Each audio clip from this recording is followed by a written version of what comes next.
Hello everyone. Here's a quick overview of the strategy my group currently employs for Sortie. Now in this run we're able to complete all 4 bosses and have about 20 minutes left over for farming various chests and Gallimaufry. First of all, our setup is Bard, Warrior, Scholar, Corsair, Rune Fencer, and Blue Mage. As soon as we enter, the Corsair will quickly want to put up Bolter's Roll, your Bard's going to put up 2 Marches and 2 Ballads, and your Scholar will AoE Protect, Shell, Perpetuate Regen, and Phalanx is a good one to have as well. As soon as buffs are complete, we're going to split off into 4 groups. Essentially, your Core, your Rune, and your Blue are each going to solo an area, while your Bard, Warrior, and Scholar take to the north end of the A area map. First, we'll follow our group to the north. When they open the first gate, they'll spawn chest A1, /heal on the platform for casket A2, and all the while they're wide scanning for the Abdella NM. Once you encounter this NM, it'll spawn this red coffer A, and you'll continue through the path, opening all the gates until you get to the diaphanous device at the end, where you'll cast some sort of self-enhancing magic, and it'll spawn chest A2. Now your Corsair, who's denoted in green on this map, is going to take the first device over to Area B, and their job is to kill these fire elementals within 30 seconds of pulling them. They can easily accomplish this with a 3-step darkness skill chain of Leaden Salute, Viper Bite, Leaden Salute. Or you can substitute in Requiescat for Viper Bite if you prefer to use a sword. Upon doing that 3 times, you'll get a blue chest, which is casket B1. Continue killing these elementals until you get 10 total kills. At 5 kills, you'll get chest B3. At the 10th kill, you'll get chest B4. Now there's only 8 fire elementals in this first area, so you may want to venture down to the earth and dark elementals, and obviously you're not going to want dark elementals because you're making a dark skill chain, so focus on the stone elementals. And while you're in this area, you're going to be scanning for the Porksy NM. So if you see it immediately, make sure you don't kill it until you spawn the blue casket, which is the 3 kills in less than 30 seconds. So while you're getting your 10 kills, you're checking your wide scan, and then your last priority in this area should be to kill that Porksy, and then go ahead and rendezvous with the rest of your team wherever they're at that point, and your soloing job as a Corsair is completed. Meanwhile, your Rune Fencer will teleport to device B, use the /hooray command to spawn chest B2, and then once they open any B gate, it'll spawn the blue chest. Their next objective is to unlock any locked B gate and then head immediately to gate C1 without killing any mobs in the C area. This will spawn chest C1, and then they are free to scan around for the Foamer NM while they head back to device C to rendezvous with their party for the next phase. You may also want to skip chest B1, which is opening all of the B gates in order, because it's very time consuming and all you get for it is 100 Gallimaufry. So unless you're a completionist, I would recommend skipping that and just moving along with the process. Now lastly, we'll follow me as the solo blue mage in this group as we head south from the starting device to this square of AccuX. Now the goal of this area is to get 6 kills on these AccuX with magic damage. Now it's a little bit more involved than that. For instance, any type of damage will work as long as you at least cast magic on it once and you cannot use weapon skills. So that's the technical criteria for spawning this chest. Secondly, keep in mind that as a blue mage, since you're magic cleaving, you can't just target one mob and let the other ones die to AoE because it won't count as having cast a spell on that mob. So what you'll notice me doing here is rounding up my 6 mobs and then cycling through each one to make sure I cast at least 1 spell on each mob as the primary target. If you're successful with this, you'll spawn 3 boxes, 2 brown chests for the shard and the metal, and then a blue chest for your 5th kill.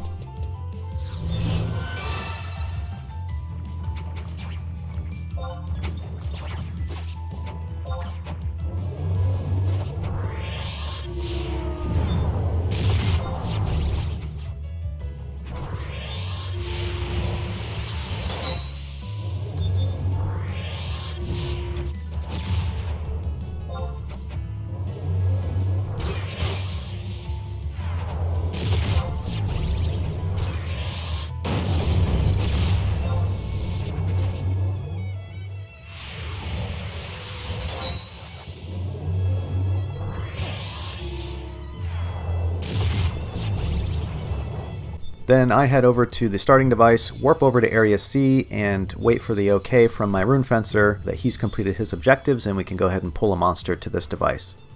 Now if you are the blue mage for your group, I highly recommend the Windower add-on Azure sets, because as you can see here I switch from a magic damage cleaving set into a full DD set because the rest of this run I'm going to be a physical damage dealer. Once I arrive in Area C, I just do a quick widescan for the Ghost NM, and then we play the next steps by ear. Since my Rune Fencer is scanning for the Foamer NM, I kind of wait to see if it's in a good position. You can go ahead and knock that out before we move on. If it's in a poor position, sometimes we'll just continue with the Area C objective. So I'm just letting the party know that the Ghost NM is nearby, and we're going to wait and see what the next steps are.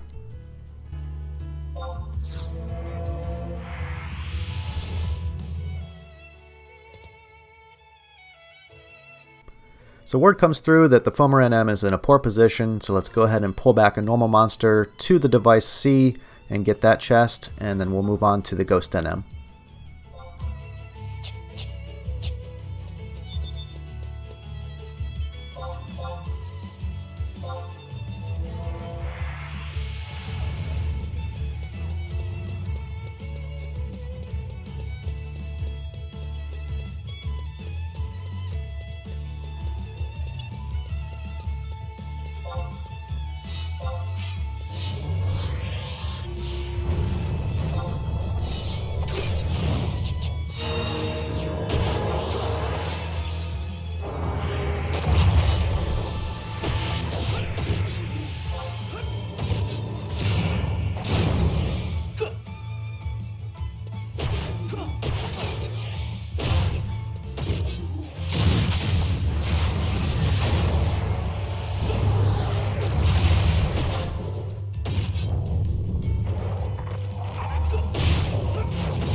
Next, the Rune Fencer goes and grabs the Ghost NM. We just wait by the device, because as soon as we kill it, we're going to warp to the next area anyways to go get the Foamer NM. Now, you won't get a chest from this Ghost just yet, because the criteria for spawning its special chest is that you have to kill it within 2.5 minutes of its spawning. And it's clearly been roaming around for longer than 2.5 minutes. So what we'll do in this run is once we defeat all 4 bosses, we'll come back to this area, we'll spread out so that we can all wide scan different areas, and then we'll have someone repop the mobs from the diaphanous device, and then try to run and catch this guy before 2.5 minutes is up, and zerg it down so we can get the bonus chest.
Now this next area will require a bit of coordination between 2 of your party members. We use our blue and our warrior to form 4-step skill chains. So our first thing that we're going to do is defeat the Foamer NM, and then we're going to pull a full party, which is in a particular room. You want to make sure the party that you pull has a warrior, a monk, a white mage, a black mage, a red mage, and a thief in it, so that you can knock out the next couple objectives all at once.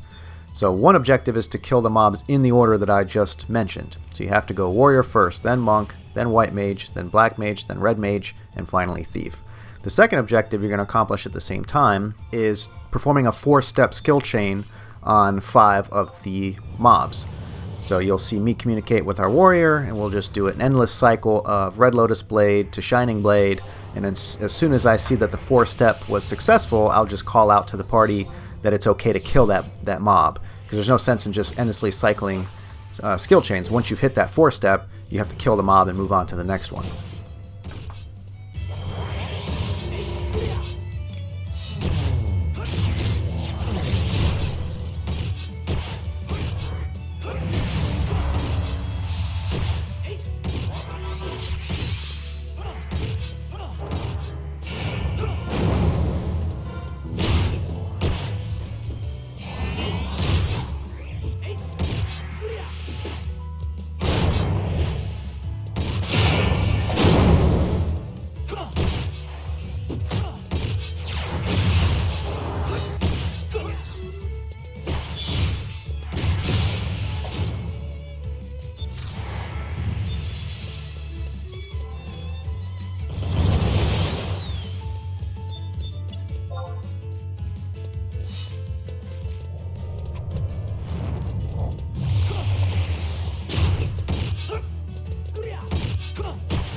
Once the 4th step has been completed, we give the all clear for the Corsair and Bard to help us Savage Blade this thing to death and move on to the next mob. You'll notice I use the add-on skill chains, which is very useful for knowing how long your windows are open once you've completed your 4th step. It's just a very handy add-on to have altogether. I'll also note that you can solo these 4 steps, but it's much more reliable to have 2 people alternate in case you struggle with accuracy or store TP, or these foamer like to just drain all your TP on occasion, and so it's much more reliable for 2 people to alternate back and forth, and then once the 4th step is finished, you just Savage Blade it to death.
Just by going through this one-party room and completing 4 steps on every single mob completes every remaining objective in Area D. So D1 and D2 are Rune Fencer soloed earlier, and so all we have to do is kill the NM first, and then kill the entire party by performing 4 steps on each mob, and we will get every single objective completed in Area D.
Now, a quick point that I'd like to make here, if you're the Corsair, make sure that your Phantom Roll timer is off cooldown when it's time to move from place to place.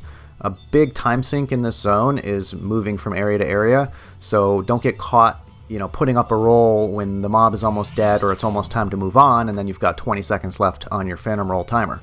So as you see here, we get a quick Bolter's roll, run back to the starting device, head south because we're going to start our boss cycle now, and we go from what we're calling Hades, so boss D in the bottom left or southwest corner of the map, and then we're going to run all the way north, so that's where Bolter's roll comes in, to Ghatjot A, to the axolotl NM. I forget what its name is right now.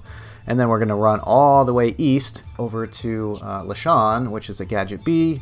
And then finally, we have to go all the way down to the southeast corner for Ghatjot C because we have not yet farmed our shard or metal for boss C yet. So we have pops and the enfeebling item for bosses A, B, and D.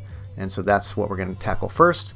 And this has a pretty good flow to it. It's just a lot of running, but that's where Bolter's Roll comes in. And then we'll finish up in the southeast corner by fulfilling the objectives for that area and killing our final boss, Skomora.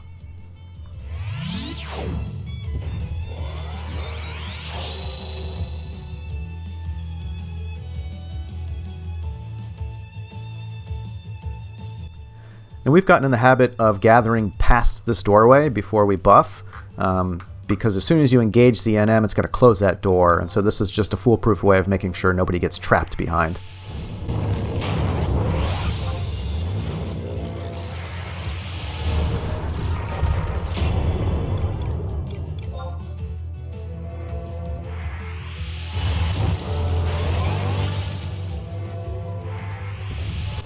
So now is the time for your bard to use Clarion Call, Soul Voice, Nitro, because we can knock out these first two NMs in one song duration cycle.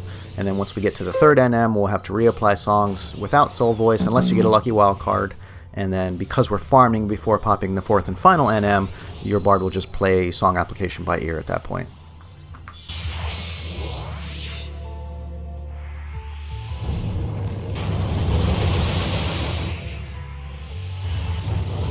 As for the boss fights themselves, they all fall into the current day meta of just spamming Savage Blade and killing it as fast as you can. We start with this one because it tends to give the most problems, so our warrior can Mighty Strikes. And as a blue mage, you're going to be spamming Sudden Lunge. It's going to be very potent stun on all of these NMs except for Leshonn because he's Thunder based. But Sudden Lunge really is OP on these fights because you can get in 2 to 3 Savage Blades before you need to reapply Sudden Lunge.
For this area, your Rune Fencer is going to gather up 6 skeletons, preferably the ones with clubs and shields because they don't cast magic, but you don't always have a choice in the matter.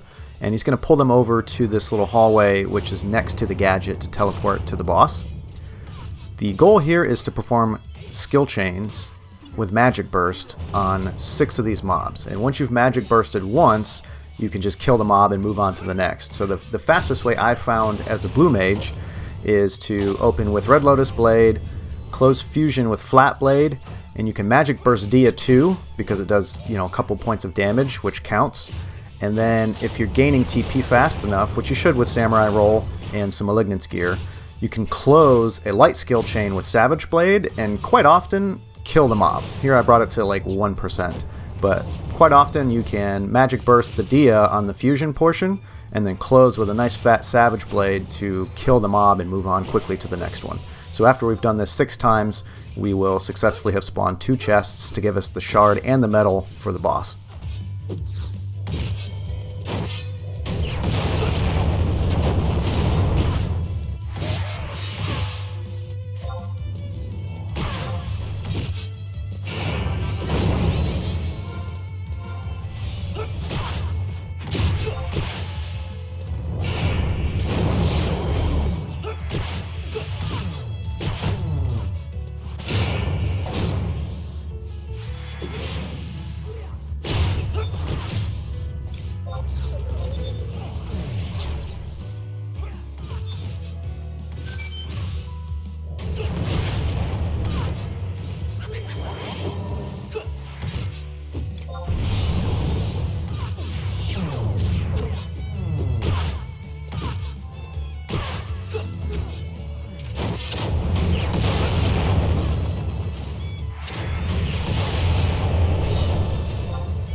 And that's that. All 4 bosses down with just under 19 minutes to spare. So from here we'll go back to Area C, we'll rematerialize the mobs, wide scan for the ghost, and kill it within the 2 minute 30 second time frame to get another red chest. And then we'll attempt to do a full clear on Area C, but there's just too many mobs, so we end up failing that. But these are efficiencies that we're still working out, but again, this is our plan for knocking out all 4 bosses. We can do so with about 20 minutes remaining, and we'll get a little more efficient as we go. So hopefully you enjoyed this video and got a little bit of information out of it, and please let me know if there's any suggestions you have to making the run a little more efficient. Thanks for watching. Bye.